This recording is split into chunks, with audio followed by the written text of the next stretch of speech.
Hi everyone, welcome to this module on OCI block volume clone and volume groups capabilities. Let's first look at the clone functionality and what it does. Clone allows copying an existing block volume to a new volume without needing to go through a backup and restore process. As you recall from the previous module, when you do a backup and restore, you are doing a point in time snapshot. The backup is going to the OCI object storage and then you restore from there. If you don't want to do that, you could use this clone capability. As you can see here, clone is a point in time, direct disk to disk, deep copy of an entire volume. So there is no going to the object storage, none of that is involved, right? It's directly in the data center, point in time, disk to disk, deep copy. Uh, Clone operation is immediate, right? Like backup also happens asynchronously, so you can continue using the volume as the backup is going on. But clone is very similar, right? It's immediate, but actual copying of data happens in the background, right? And can take you can see some numbers here for it's very similar numbers to backup and restoration.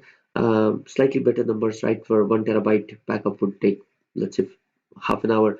Clone would take half that time, right? Because it's again, you are not going to the OCI object storage service. You're just doing a direct disk to disk deep copy there. Um, you could clone can be created in the same AD with no need of detaching the source volume. As I said, you are can be using the clone, and you could just you using the block volume and just clone it. Clones cannot be copied to another region, unlike block volume backups. One of the key advantages of backups is you could copy the backups to another regions. Clone you could not do that, and there are different life cycle states for the cloning process. Um as soon as the state changes from provisioning to available, uh, typically happens within a few seconds, you could start using the clone. Clone and backup operations are mutually exclusive, which means that at any given time you could run only one operation. You could not do both at the same time. Number of clones created simultaneously. If the source volume is attached, you can create one clone at a time.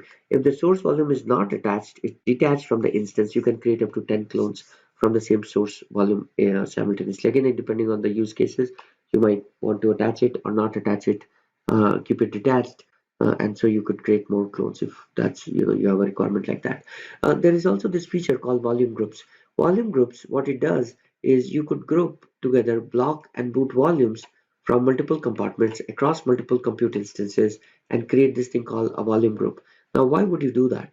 The reason you would do that is in reality, as you're working through your applications, you will have many block volumes and many boot volumes, right? If you have to do a backup and cloning and management of those boot and block volumes, it becomes cumbersome to do it by one, right? So typically folks would write shell scripts and they would try to automate it, right, using Terraform or write scripts.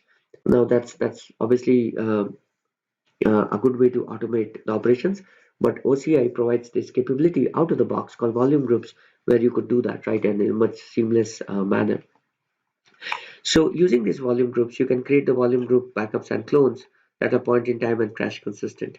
You could do a full incremental backup as because this again the whole set of these volumes operate as sort of one volume. So all the operations you could do with backups and cloning, you could do that using the volume groups. This is good for protection and lifecycle management of enterprise applications, which typically require multiple volumes across multiple compute instances to function effectively. And then there is no charge for using this feature. So with that, let me quickly jump to the console and show you some of these features in action. So first things first, if I come here, I see the block volumes. I could do clones here, right? So if I say create clone, I need to provide a name here. And as you can see here, the original volume was 100 gig, but I could actually go to a higher size clone, right? I could go to a 200 gig clone. This we talked about earlier when we were talking about how you do instance block volume resize, offline resize, right? So I could do that, right? I could create a clone here. Now for the same volume, if I want to do a backup right now, you can see that it's grayed out because backup and clone are mutually exclusive. You can only do one at a given point of time, right? So I cannot do that. The second thing I want to show you is if I click on this, sorry, if I click on this block volume, I could see here Probably it was the other block volume. I could see that the clone is created here, right? It's available right away. And we also did a backup earlier, so you could see that it's available. And as you can see here, it's attached. This volume is attached to an instance, so I could only create one clone at a time. If the volume was not attached to an instance, I could create more than one. Uh, uh, uh, I could create more than one clone at a time. So let me just quickly.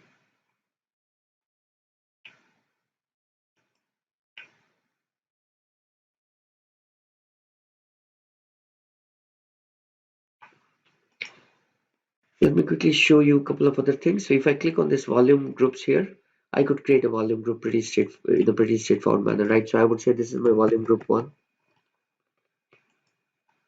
Because I'm in a multi-AD region, I can see three different ADs, but if it's in a single AD region, you would only see one.